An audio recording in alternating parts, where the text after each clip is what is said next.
Raimonds Gabrans, jeb kā Latvijas basketbolā pazīstam vienkārši Gulbens Buk. Sveiki, Buk! Labdien! Kāpēc īsti neizdevās uzvarēšajiem Tallinas Kalēvu Kramo komandu pastāst?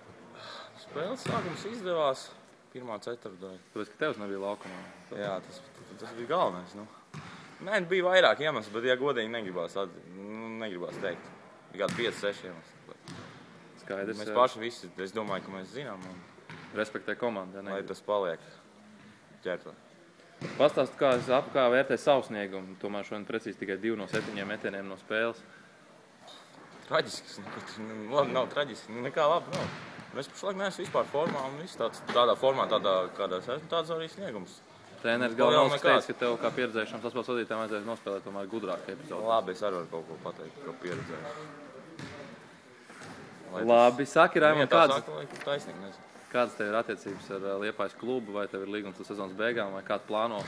Cik ilgi šeit palikt? Pagaidām mums ir vienošanās, kas trenējos. Vispār tuvākajā laikā jābūt kaut kādai skaidrībai līdz novembra sākumam. Tagad tuvākajās dienās varbūt kaut kas nav notiks. Ir kaut kādi piedāvājumi, bet nekas īpašs, var teikt. Nekas Liepājas līmeņu, var teikt.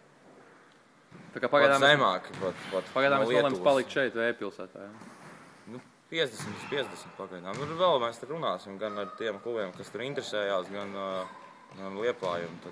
Tad arī pieņems lēmumu. Jā, tad arī skatās. Saka, kas būtu jāuzlabo komandai tuvākajā laikā, lai rezultāti varbūt spēli uzlabotos. Rezultāti jau, Kalēvu Kramo ir spēcīga komanda. Uzvarēt jūs Valmieri, it kā nav nemaz tik slikti, bet paša spēle varbūt, lai uzlabotu. Kas tavuprāt ir jāmaina galvenokārt?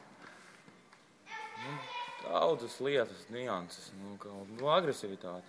Tā komanda, kas gribēja uzvarēt, šodien uzvarēja visu. Vienā mirklī saņēmās un sākas spiest un visu. Mēs pretī nekā nevarējām pielikt. Mēs bijām pretī kaut ko nolikt. Vienkārši tā komanda, kas kontrolē spēles gaitu un ritmu, tā arī uzvarēja tajā mirklī. Mēs bijām, 10-15 minūtes kontrolējām spēli, bija +10. Kāpēc pazaudēt kontroli? Nedrīkst teikt. Skaidrs, saprotu, Raimond.